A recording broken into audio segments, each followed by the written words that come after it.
Sejam bem-vindos a mais um IELCast, é do Piauí? Para o mundo! E aí, Kilson Jones? Tudo certo, tudo tranquilo. Vamos, que essa temporada tá daquele jeito. Estamos já quase chegando na eleição e a gente tem convidado algumas pessoas para você aí de casa, você internauta, você que assina aqui, é inscrito, na verdade, no IELCast, possa ter uma nova possibilidade de escolher como escolher os seus candidatos, né, Kilson? É verdade. Tá aí as eleições municipais, você veio aqui. Você já declarou o seu voto, não? Ainda não. Não, né? Calma. Mais pra frente. Vamos né? avaliar. Mas você tá muito elegante, cara. Heron, veste o homem atual. Exclusividade, Noroeste, Piauí, Maranhão e também em Tocantins. Em Tocantins, Timon, por exemplo, você tem a possibilidade de comprar lá no Cocai Shopping, na É Noroeste, verdade. né? No Shopping Cocais. Quando vão me pedir voto, viu, Wilson? Eu digo, não, pai, mudei o voto. Voto agora no Maranhão, tá aqui do lado.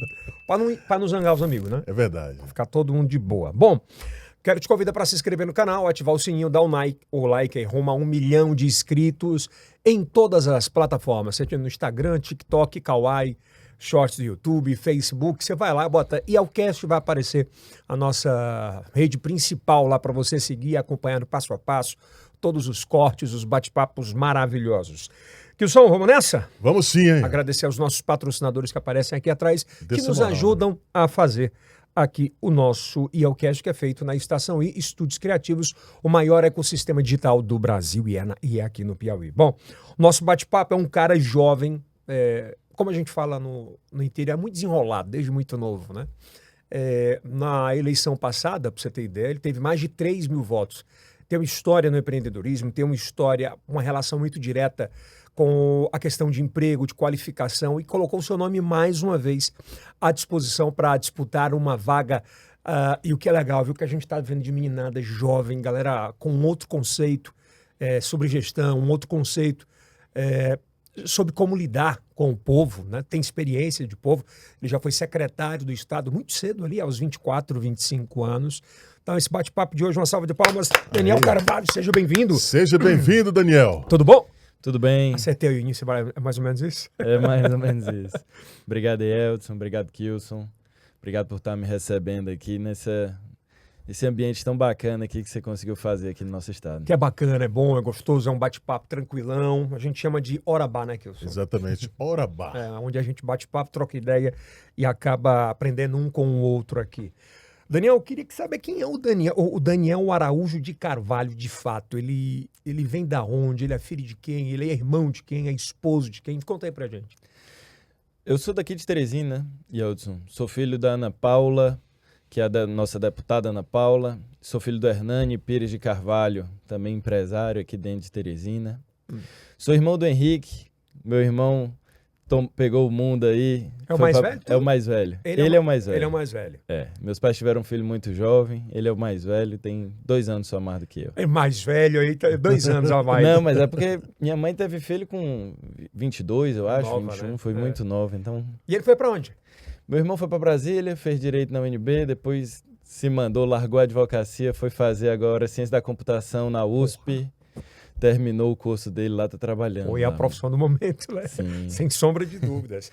Muito bom para ele. E como é que foi essa tua infância? Já tinha política no sangue desde muito novo? Como é que foi? Ou os pais não queriam, tipo, tua mãe não queria que você... Minha mãe, na verdade, nunca fez questão. A gente tinha aquela proximidade com o interior, de visitar. Eu nasci em 95. Minha mãe foi candidata em 96. Então, nasci ela em campanha. Ela já estava na pré-campanha dela para a prefeitura de Sebastião Leal. Então, eu nasci naquele movimento ali já. Cheio de gente dentro de casa. Não, cheio de gente dentro de casa. Quando eu passei os meus primeiros 3 anos lá morando com minha avó e minha mãe. Minha avó ficava na fazenda, então minha mãe me deixava lá na fazenda, na campanha, e voltava para me amamentar só de noite, saía de manhã. Então sempre foi ali naquele movimento de campanha e passei minha infância toda indo para o interior, visitando Sebastião Leal e termina você tendo aquele contato com o povo e você se aproximando da política desde muito cedo, aquilo se torna mais natural. Às vezes as pessoas têm um distanciamento muito grande da política, não quer tentar entender, não sabe como é que funciona, não sabe para que serve. cada representante Discurso ali. raso, né? Que é vagabundo, ladrão, político não presta. É tudo igual, esse discurso tem demais. Mas a gente desde cedo aprendeu a ver essa diferença, saber o que é que um tem de proposta, o que é que o outro tem, o que é que um defende, o que é que o outro é contra. E aí a gente foi aperfeiçoando isso e aprendendo a tratar sobre política. Mas, tipo, desde novinho, porque tem gente que é vidrado. A gente conversou aqui com o georgiano, o cara acompanhava o pai dele com 8 anos, 9 anos. Ele não queria estar brincando, ele queria estar lá no meio do bairro. É mais ou menos a mesma coisa? Não, eu era mais retraído. Eu sempre fui muito tímido, eu ficava um pouco mais de lado. Minha mãe também não gostava muito que a gente... Ela não era isso que ela achava que a gente fosse seguir. Não era muito na política que ela achava que a gente fosse seguir. Então a gente sempre ficava mais ali por fora da política, mas termina você visitando... Você por vai osmose. é. Não tem jeito. Aí foi seguindo, foi seguindo. Primeiro você quis ir para a política ou primeiro você procurou o lado para se formar, para estudar? Como é que foi? Eu primeiro me formei em engenharia civil. Depois que eu já estava ali, já no 9º período, mais ou menos, veio a campanha de 2018, que aí foi quando eu entrei de cabeça. A gente costumava sempre apoiar outras pessoas aqui em Teresina, e toda vez quando chegava na época da campanha, nosso grupo de lideranças ficava chateado, porque via o esforço que tinha feito para o candidato a vereador e não via a retribuição. A famosa traição. Não é, às vezes não era nem uma questão de uma traição, é questão de empenho mesmo. Eu falo traição de confiança, né? Exato. Uma resposta do outro candidato a vereador que a gente tinha apoiado, que o grupo tinha se unido, aí ele ficava sempre meio assim, não vou me desgastar muito, querendo cobrar muita coisa de tipo, eu preciso de mais apoio para fazer sua campanha, sendo que a gente já tinha feito ele vereador. Então a gente teve uma sequência de casos desse que o nosso grupo político sempre apoiava e depois não conseguia manter aquela parceria por mais de uma campanha. Alguns deles continuam na Câmara? Continuam. Eu não vou perguntar, não pergunto. Pra lá, né? Não, deixa pra lá, mas assim, é uma série histórica. Não é uma pessoa, duas, assim, foi várias e várias eleições. Porque a cada eleição que passava, a gente sempre terminava perdendo aquela pessoa, provavelmente pro prefeito, terminava chegando na Câmara, se vinculava... Ia pra sombra, né? Ia pra sombra do prefeito, terminava votando no deputado do prefeito, dividindo o voto, aquela situação toda. Então, nosso grupo terminou que em 2018 eu chamei minha mãe e disse, se tiver precisando de um candidato a vereador, eu vou ser na próxima. Ela duvidou, achou que eu não ia. Tava blefando, aí desconversou. Aí quando eu cheguei, isso aí foi numa viagem que a gente tava pra fazenda, quando a gente chegou em Teresina, eu comecei a me organizar, comecei a ir conversar com o pessoal que eu sabia que era do grupo, e comecei a ir entrando devagarzinho. Tomaram um susto, não? Tomaram um susto, não, a turma? Tomaram. Ninguém acreditava no começo, não. Aí quando deu 2018, que eu comecei a representar em reunião, comecei a estar dentro de comitê, comecei a fazer amizade com todo mundo. Aí quando acabou a campanha, todo mundo já virou. Já temos nosso candidato a vereador, vamos trabalhar para ele agora. Porque era uma pessoa que já tinha essa intimidade com todo mundo, tinha criado aquela confiança com a liderança. Exato, e as lideranças se sentiam na confiança de que vamos apoiar, que na próxima vez a gente tem um representante aqui na Câmara para defender as comunidades que a gente tem aqui, nossas lideranças terem uma porta aberta na Câmara de Vereadores, e a gente começou esse trabalho rumo à Câmara lá em 2018, 2019, ou 2019, logo após a campanha. Mas em meados de 2019 você assumiu o sistema de emprego, né? E é um cargo de relevância importantíssimo, né? O Cine. O Cine foi uma experiência muito boa, que é o Sistema Nacional de Emprego. Só que eu assumi o Cine na época mais complicada do Cine. Pandemia. Antes da pandemia, mas foi a questão que quando o Bolsonaro assumiu, ele acabou com o Ministério do Trabalho. Ele extinguiu o Ministério do Trabalho e o Cine tinha recursos vindos do Ministério do Trabalho. Então foi a época que o Cine ele se geria com recurso próprio. Do nada ele perdeu todo o recurso que ele tinha, que vinha do governo federal. Putz, e aí, cara? E aí que foi na época que o Cine foi incorporado à SASC também. E aí foi uma dificuldade, porque também não tinha no orçamento da SASC essa previsão para você dar força para o Cine, que era necessário. E aí eu fui aproveitar para usar muitos meios de comunicação. Foi uma época que, como eu não tinha estrutura para fazer muitas campanhas, para ir nas empresas, fazer essa captação de vaga, eu sempre usava muito as TVs. As TVs perguntavam sobre as vagas, me dá um espaço. Que eu vou lá e falo. Que eu vou lá e falo das vagas e peço que as empresas corram para o Cine. Então a gente conseguiu fazer um trabalho bom nesse período do Cine, foram muitas pessoas empregadas, fizemos evento para as pessoas com deficiência também. Na época eu fiz o maior evento de inclusão da pessoa com deficiência que teve no Cine aqui, foram mais de 150 vagas, foram mais de 80 pessoas empregadas no dia. Cara, e é uma parada que ainda a gente fecha muitos olhos para isso, né? Sim. A não confirmação por direito, né, dessas pessoas estarem ali. Porque tem direito a 3%, né, das vagas das empresas com mais de 100 funcionários. E muitas vezes as empresas querem procurar uma pessoa que tem uma deficiência leve. Então, assim, ficam tentando achar alguma brecha na lei para não precisar fazer acessibilidade no seu prédio, para não precisar fazer acessibilidade nos seus sistemas. E foi uma dificuldade muito grande a você fazer essa inclusão, mas Você encontrava os caras mais conservadores, assim, empresários mais antigos. Eu disse, eu não vou mudar meu prédio, tinha de muito. Tem demais. E muitos, olha o que é que eles faziam. Eles recebiam a notificação do Ministério Público do Trabalho, aí iam para o Cine e ofereciam as vagas. Aí a gente mandava tantas pessoas para entrevista. Aí ele virava, mandava para o Ministério Público, ninguém se encaixa no perfil que eu estou precisando. E aí eles ficavam nessa de manda para o Cine, é o Cine que não me manda. Aí a gente ganhando prazo. E ganhando prazo. Mas assim, muitos empresários também entendem essa importância e abraçam e ajustam seus prédios e incluem de fato como precisa. E foi inovação essa tua gestão, né? Vocês conseguiram mais de 11 mil vagas de emprego, né? Assim, na nossa gestão inteira foram muitas vagas captadas. Era bem bacana, porque assim, às vezes... no topo foi de 11.202 empregos gerados no topo da região Nordeste, né? Na verdade, o Cine, eu acredito que a gente conseguiu empregar mais de... Eu acho que foram mais de 1.200 pessoas, assim, na hora que a gente tira uma média de quantas pessoas a gente Mas é muita gente. É muita gente. É muita gente.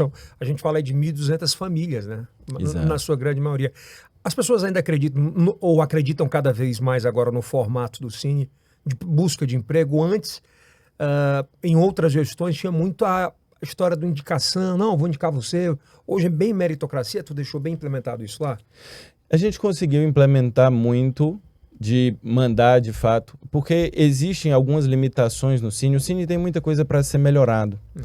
Nós precisávamos, na época, que era algo que eu queria ter implementado, mas a falta de recurso não permitiu, que se der tudo certo, vamos tentar buscar isso para a Câmara de Vereadores, fazer de fato uma gestão de RH dentro do Cine. Você colocar um psicólogo, alguém que entenda de RH, para determinar de fato o perfil daquela pessoa, para quando o empresário for buscar essa vaga, você poder ser mais assertivo. O que é o problema do Cine hoje? É que você não consegue encaminhar uma pessoa, você não pode avisar para a pessoa, tem uma vaga para o seu perfil. Você tem que esperar as pessoas buscarem o Cine naquele dia e pedir o encaminhamento para aquela vaga. E aí o encaminhamento é feito baseado nos critérios que a pessoa colocou. Então ela coloca lá 1 ano de experiência em carteira, curso, CNH, ele coloca as necessidades dele e só podia pedir o encaminhamento àquela pessoa que fosse, de fato, que atendesse de fato aqueles critérios. O que é importante, que eu acho que para você fazer de forma mais assertiva, é colocar um gestor, uma pessoa que avalie o perfil, que tenha como conversar com o empresário para conseguir casar melhor isso e mandar para o empresário, essas 5 pessoas aqui, para o empresário poder olhar o currículo, que hoje ele não pode, a pessoa recebe a carta e vai fazer a entrevista lá. É um elo que é necessário e importante, né? O RH cada vez está mais presente em mais do que em todas as empresas. Sim, né? muito Fazendo presente. muito diferença. E aí você foi para a campanha, definitivamente. Como é que foi essa campanha aí? Foi uma campanha muito difícil, porque na pandemia, então eu tava... Ia pedir voto lá na casa. Eu me preparei no ano de 2019 inteiro, então eu nunca faço campanha no ano, minha campanha é todo dia. Então, na hora que acabou a campanha de 2018, a gente já retorna para visitar todos os amigos, a gente já começa a participar dos eventos dentro da comunidade. E quando chegou na época da pandemia, que era uma época que estava aumentando o nosso grupo, mais gente querendo agregar, abraçar e acreditar no projeto, veio a pandemia e trancou todo mundo dentro de casa. E na época tinha uma incerteza de que ninguém sabia nem se ia ter eleição. Então todo mundo baixa aquele ânimo. Então os amigos que já estavam começando a levar o nosso nome à frente, todo mundo dá aquela acalmada, baixa os ânimos. Redes sociais também, você termina abandonando um pouco. Não era tão forte, Não né? era tão forte. E quando disseram, vai ter mesmo eleição, volta tudo. E aí a gente foi correr atrás, visitando os amigos mesmo, muita gente abraçou nossa campanha, chegamos aí a 3.135. Muito voto pra caramba. E a eleição foi em novembro, hein? Foi em novembro. Foi em novembro, foi 15 de novembro. E ainda tinha um agravante que minha mãe era candidata também no interior. Então a família divide, as atenções se dividem. Não tinha ela, que é sempre um porto seguro, que é sempre uma pessoa que está aqui para aconselhar, para guiar. Né? Muita experiência, né? Muita experiência, atuante, vai para cima mesmo, adora eleição, a pessoa que mais gosta de eleição que eu já vi. Todos os políticos, na hora que tá aqui no meio da eleição, meu Deus do céu, acaba. E agora é a hora que ela, não, agora eu tô em casa. O momento dela é justamente na eleição, ela gosta mesmo de ir para cima. E foi o que me faltou, essa experiência, essa questão mesmo de alguém que fosse comigo para cima. Mas, mesmo assim, ainda fui muito bem votado. Ficou em qual suplência? Eu fiquei na segunda suplência. Na segunda suplência. Foi porque ficou o Joaquim na primeira e eu fiquei na segunda suplência. E aí você disse, não, vou começar de novo e vou batalhar, já tinha isso muito certo na cabeça.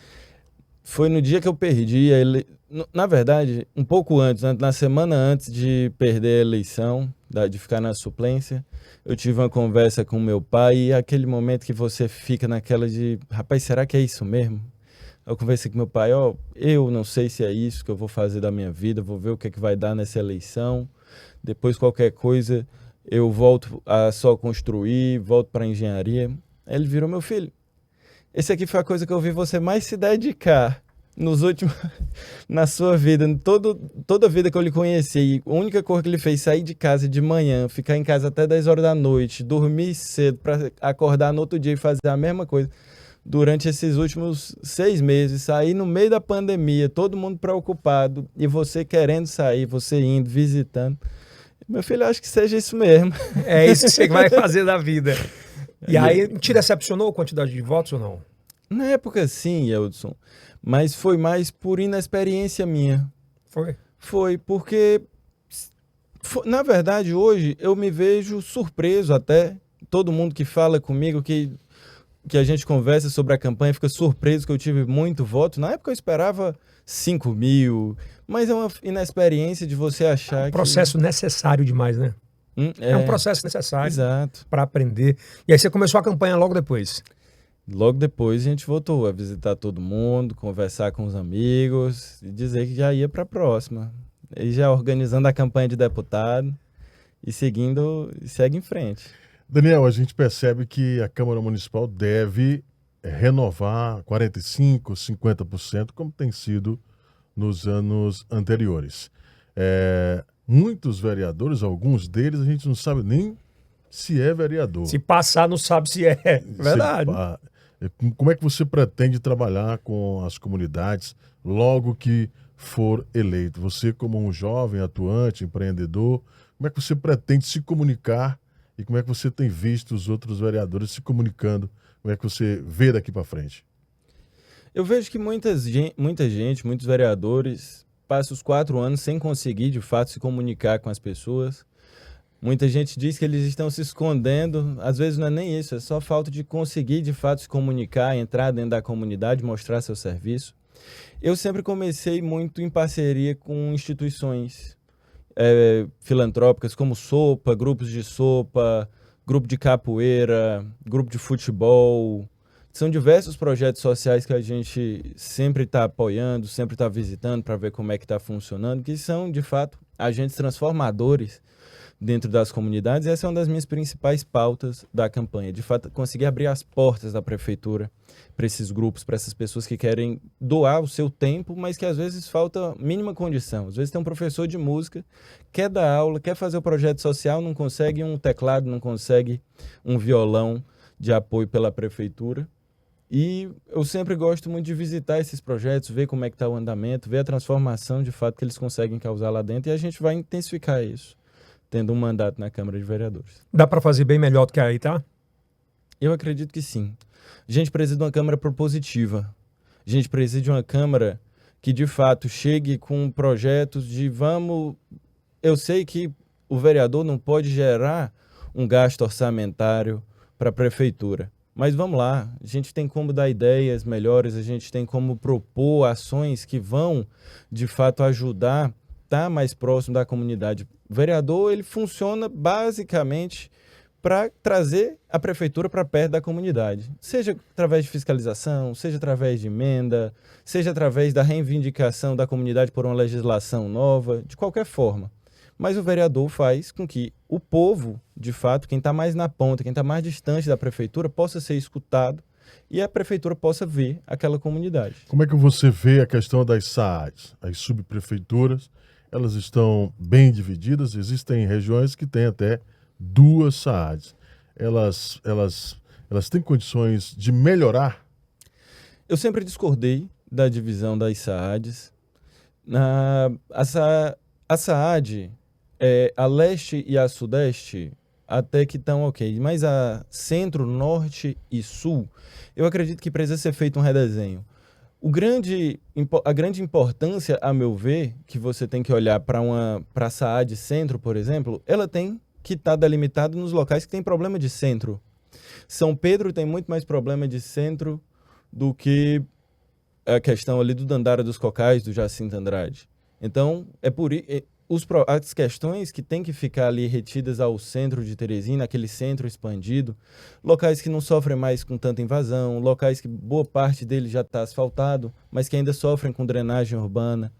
Então, a gente precisa fazer, eu acredito, uma redistribuição das SAADs. Talvez a SAAD Centro possa até ampliar um pouco mais, porque a gente percebe uma diferença muito clara quando você olha para a Carape e quando você olha para o São Joaquim. São 2 diferenças bem claras. Um tem lagoa, um sofre com uma área um pouco mais periférica, uma renda social ali, uma classe social com a renda mais baixa, tem uma diferença social muito grande. Uhum. No Acarape já é mais... É um conjunto, já é mais organizado. Então, eu acredito que a SAAD Centro ela tem que focar no centro de Teresina, até porque é uma região que a gente precisa estar mais de olho. O centro de Teresina tem sofrido muito perda de negócios, tem sofrido com a saída dos órgãos públicos. A gente precisa reativar o centro, colocar atividades culturais dentro do centro de Teresina. Então, eu acredito que esse desenho possa ser melhorado. O Ciduscon está com uma pauta muito positiva sobre isso, né? Dessa revitalização por completo, com órgãos governamentais, a verticalização de habitação. Tu se preocupa, então, com essa parada no centro? Sim, eu me preocupo porque eu trabalhei no centro de Teresina quando estava ali no Cine. Meu pai é lojista também no centro. E a gente percebe essa precarização do centro, muito prédio fechado. As pessoas querem cobrar aluguéis exorbitantes dentro do centro de Teresina e fica uma pura especulação imobiliária. E eu acho que a prefeitura tem que combater essa especulação imobiliária. A gente vê o exemplo de terrenos enormes aqui dentro de Teresina que tem que ser induzido pela prefeitura que seja feito um loteamento. Para que, senão, a gente vai ter problemas sociais de ocupações, de diversas coisas que vão criar ali um ambiente que não está pronto para receber as famílias. Eu convivi com a situação ali do Lindalma Soares, enquanto estava na SAAD. Ali é uma dificuldade muito grande, porque ali tem problema de drenagem, ali tem problema de falta de infraestrutura urbana. Em todos os aspectos, né? Em todos os aspectos. Falta banheiro para as pessoas, às vezes dentro das próprias casas. E a prefeitura tinha que ser o indutor de virar. Nós temos esse terreno aqui, são 100 hectares que distanciam a zona norte dela mesma. São 100 hectares que distanciam a Santa Maria da Codipe ali da região do Porto Velho. Então nós precisamos ocupar essa área. A prefeitura precisa atuar fortemente para dizer, precisa ser feito um loteamento, precisa começar a ser habitada essa área, porque é uma área que já está toda urbanizada. Tem todos os serviços, né? Por que não urbanizar, né? Exato, só para servir de especulação imobiliária. Como é que foi a tua experiência na SAAD Norte? Jovem ainda, mas assim, uma oportunidade única, já tinha uma experiência de outras gestões que você fez. Como é que você recebeu esse desafio? Qual foi o tamanho? E como você encontrou e como você deixou? Na verdade, eu entrei já na SAAD Norte na segunda etapa da gestão. Minha mãe assumiu primeiro, e eu entrei logo em seguida. Então eu já peguei a casa um pouco mais organizada, porque a gente tinha sofrido muito com a separação, né? Porque foi feita a SAD Centro e a SAD Norte. A gente sofreu o que a SAD Sudeste 2 sofreu, porque por causa do CNPJ, você perde os contratos, tem que fazer todo o remanejamento, contratos novos, então a gente sofreu um pouco com isso. Mas a gente conseguiu desempenhar um papel de proximidade com as comunidades, conseguir fazer muitos projetos, concluir obras que não estavam acabadas, mas foi um período muito instável. Do dia 1 que a gente estava lá, era dizendo, o grupo da Ana Paula vai sair da gestão. Dava 2 meses, saía de novo no Jogo Poder. O grupo da Ana Paula vai sair da gestão. Então sempre foi uma instabilidade muito grande ali. E aí você perde um pouco até o gás, né, para fazer algo. Sim. Se amanhã eu vou sair, como é que vai ficar isso? Como é que tu enxerga a atual gestão de Teresina hoje? O doutor Pessoa pode ser muito bem intencionado, mas ele pecou muito que desde o início ele focou muito na política. No primeiro ano de gestão, ele afastou os aliados de primeira hora, foi se afastando das pessoas que ele achava que não estariam com ele numa outra reeleição, e foi fazendo muita política durante os 4 anos. Assistia o jornal, achava que o jornal estava certo e que ele precisava fazer as coisas de acordo com o que o jornal mandava, e terminou se confundindo bastante, tanto que hoje as pessoas que ele tirou, que poderiam estar com ele, saíram do grupo dele porque ele tirou, e as pessoas que ele botou no lugar, boa parte delas saiu também. E voltou pro lado que era, né? Voltou pro lado que era. Bom, conhecendo ali a região do Dandara dos Cocais, como você conhece, e também o Jacinto Andrade, existem um grupo de mães solteiras que precisam deixar suas crianças, seus filhos, em uma escola segura. Como é que você tem visto essa questão de deixar os filhos nas escolas, no que se diz respeito à Prefeitura de Teresina, e o que é possível fazer na Câmara Municipal?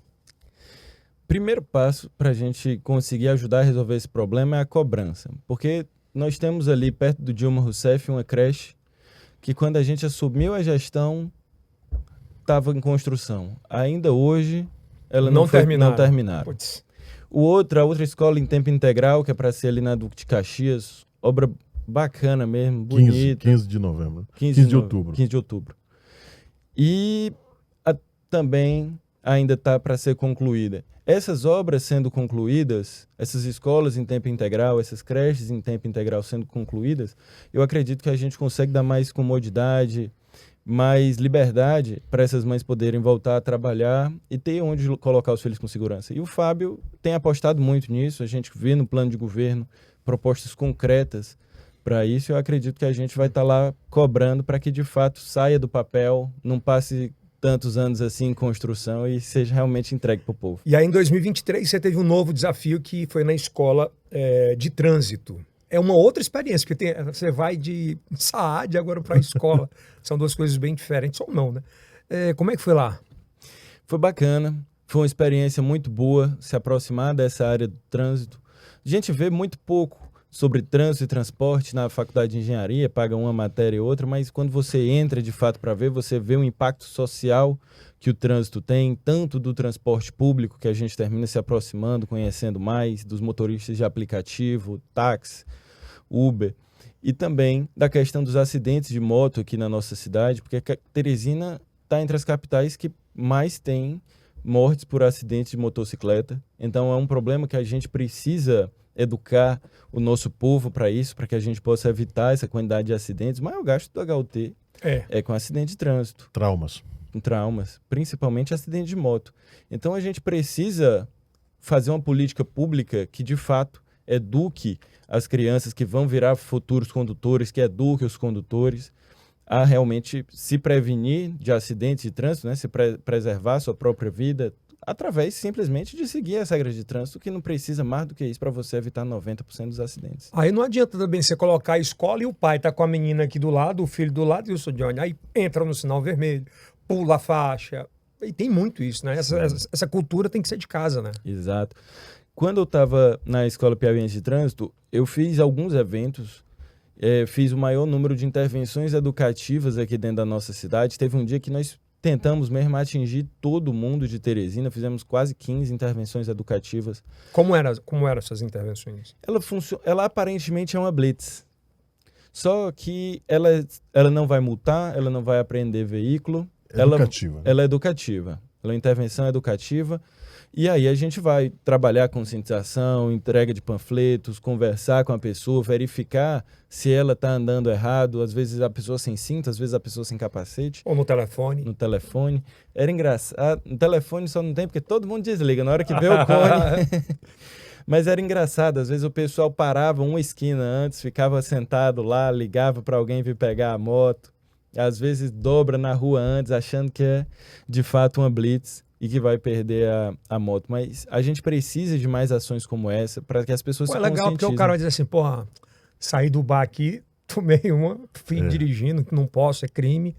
Mas, pô, não vou fazer mais isso.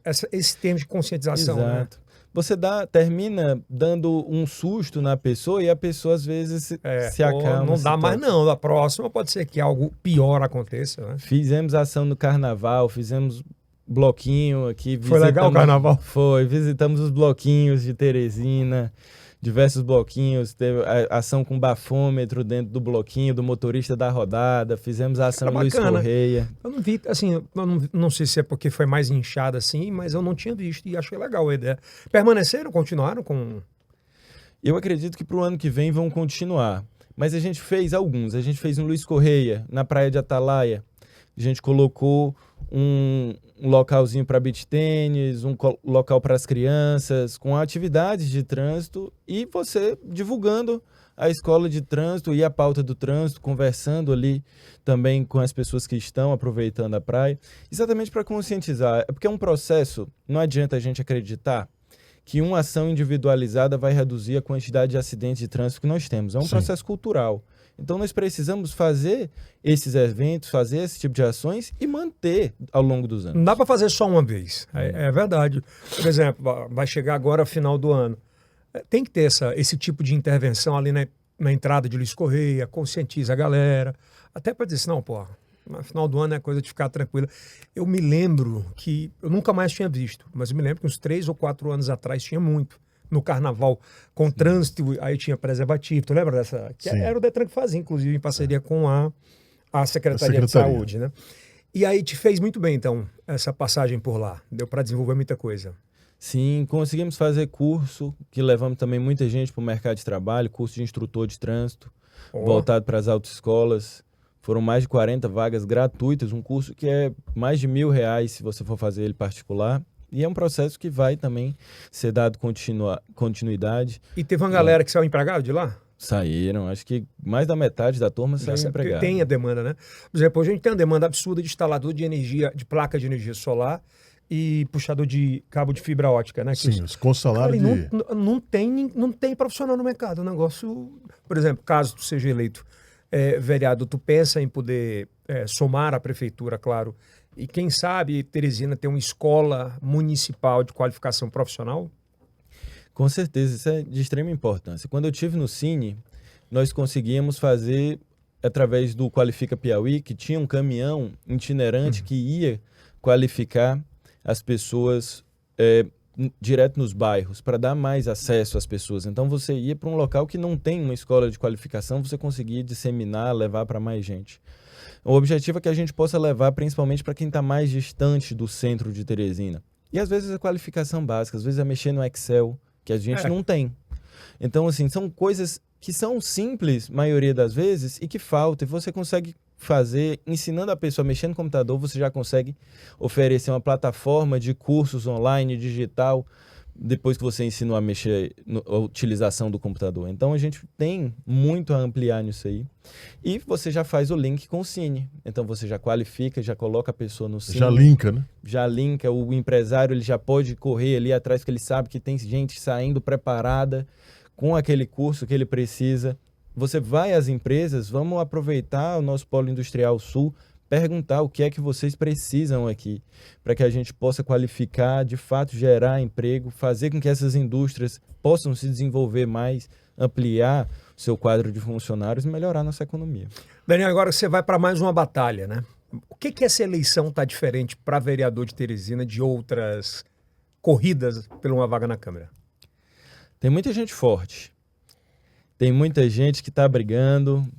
Os partidos foram muito bem divididos. Eu acredito que aqui em Teresina quase ninguém está se sentindo seguro no seu partido. Eu acredito que um ou outro ali que conseguiram montar um partido que já tem aí uma estrutura partidária para se alocar, mas a grande maioria das pessoas estão buscando e buscando muito essa vaga e ninguém com essa garantia. Então tá todo... Esse é o diferencial dessa eleição. Diferencial. Tá todo mundo, quem é candidato, embora se seja vereador ou não, todo mundo forte. Tá todo mundo forte e todo mundo preocupado. Quando você olha para todas as chapas, foram muito bem distribuídas para que ninguém ficasse confortável. Então, como ninguém está confortável, tá todo mundo percorrendo, e pedindo voto. Pedindo Tá voto. todo mundo largando na primeira fila. Né? Daniel, tu acha que essa é a eleição mais digital da história? A gente tinha esse lance de falar assim, próximo ano acho que vai ser uma eleição mais digital, ou nas próximas eleições. Chegou o momento de Teresina? Eu acredito que a eleição mais digital é sempre a próxima, porque é um caminho sem volta. Essa, com certeza, é muito mais digital do que a passada. E sempre que a gente olhar o cenário nos outros estados, São Paulo, que já é um estado que é mais digital, a gente percebe inúmeras pessoas, inúmeros candidatos fazendo campanha só digital. Então, a gente percebe que cada vez mais é importante os grupos de WhatsApp. Nós mandamos nosso material, esse material roda Teresina inteira, todo mundo fica sabendo, todo mundo vê. É engraçado que às vezes você faz um memezinho, faz uma brincadeira no seu Instagram, depois você acha que ninguém viu, tá todo mundo comentando. Nos grupos. É muito digital, muito digital. Meu irmão, parabéns aí pela história. Eu desejo total sucesso nessa eleição. Volto a dizer, Teresina, e não sei se o Kilson concorda, mas Teresina vive um momento muito bom de uma safra de candidatos a vereadores para a capital, para dar uma sacudida na Câmara Municipal, sabe? Depois de eleito, que ser empossado, que possa lembrar também daquelas pessoas que... E hoje a gente tem um poder de cobrança muito maior, que é o digital, né, Kilson? Com certeza, o digital está aí forte e crescendo cada vez mais. Mas bem que a Câmara Municipal podia ter um número lá, que os vereadores fossem avaliados todo mês. Como um app como um iFood Qual foi a nota do entregador aí? Quem é que tirou a pior nota? Tem que ser. Quantas estrelinhas, né? É um aí, ó. E fazer o pó de câmera lá para os vereadores mostrarem o que é que estão fazendo. Bora lá uma vez por mês aqui, você mostrar para a população o que é que você fez. Tá sim, tá assado, presta contas, literalmente. Sim. A tua principal bandeira, que você quer mais defender, caso eleito? Eu tenho 3 coisas que para mim são as fundamentais em Teresina. É o transporte público, que Teresina não pode mais admitir esse problema ser jogado para adiante, para o mês que vem, para o ano que vem, porque nós chegamos a um ponto que a cidade parou de crescer por causa do transporte público. A saúde de Teresina, a gente não pode admitir também UBSs que não funcionem, redução de tempo de funcionamento de UBS, falta de medicamento. Pouquíssima fiscalização, e isso cria um problema lá na frente, de ataque de coração, de AVC, de problema com diabetes, porque as pessoas não conseguiram tomar o remédio na época certa. Então a gente não pode admitir isso. E outra pauta são os projetos sociais, que eu acredito que é a melhor forma da gente poder levar cultura, educação, poder levar esporte lá para a ponta mesmo, para o local mais distante de Teresina. Você vai ver que tem sempre um projeto social de alguém que está dando uma força. Esses anjos, né? Cara, são anjos mesmo. Você parar para ver, pensar como é muito bacana o trabalho que essa galera faz de supão, de madrugada. Que o Wilson participa de vários, né? De vários. Tem uma questão aí, uma outra questão, Yeltsin, uma pergunta a fazer para o Daniel, o seguinte, que o candidato a prefeito Fábio Novo esteve aqui e falou da criação de uma Secretaria da Inclusão. Hoje, Teresina passa de mais de 11 mil surdos. Ao todo, o estado com 37 mil. Como é que você vê essa questão dessa mão de obra? Eu acredito que tem espaço no mercado de trabalho para todos. Então, nós precisamos avaliar todo mundo que vai fazer o exame, que constatado que existe uma deficiência, existe o CID, que é ali o cadastro que vai especificar em que áreas que essa pessoa pode atuar. Eu, quando estive no Cine, eu presidi o Fórum de Inclusão da Pessoa com Deficiência no Mercado de Trabalho. Reunia diversos órgãos, OAB, Ministério Público do Trabalho, muita gente interessada em, de fato, fazer com que isso funcionasse. E eu acredito que a gente pode, principalmente, fazer a prefeitura como um vetor dessa inclusão. Então, a gente já tem que colocar aí em cada secretaria, fazer com que cada secretaria seja acessível. Então, as secretarias precisam já começar tendo uma pessoa que trabalhe, que saiba falar Libras, que saiba se comunicar com a pessoa que é surda. E já é uma abertura de vagas de emprego para essas pessoas. Então, são processos que a gente vai fazendo com que evolua dentro da prefeitura e vai abrindo mais e mais espaços para serem trabalhados também Tem que na querer, iniciativa privada. Tem que querer. Tem que querer. Pois boa sorte. Agora aproveita e pede o voto, né? Tem que pedir o voto aí, fica à vontade. Queria primeiro agradecer todos os apoiadores, todos os amigos que acreditam nesse projeto. Minha mãe, pai, esposa, Bruna, meu irmão, toda a família, toda a minha equipe de coordenação, todo mundo, todas as lideranças. Agradecer a cada um que está correndo atrás pedindo voto. E também pedir a você, cidadão teresinense, que acredita que está na hora da mudança, que de fato Teresina não pode continuar como está e que quer dar sua contribuição e sabe que sua contribuição é extremamente importante. Eu peço o seu voto para o 15110, Daniel Carvalho, e para o nosso prefeito, Fábio Novo 13. Boa sorte nessa caminhada. Eu espero a gente bater outro papo já eleito aí, se Deus quiser. Eleito, né? E falar um pouco desses projetos dos primeiros meses aí da Câmara Municipal. Boa sorte. Com certeza. Tá Obrigado. bom, obrigado. Kilson, mais Tamo uma, junto. né? Tamo Mais junto. uma, hein? Pra cima? Isso aí. Você vai ser candidato na próxima? Não. Não, né? Empreendedor social, sempre. Isso aí é o cast do Piauí. Para o mundo! Até mais.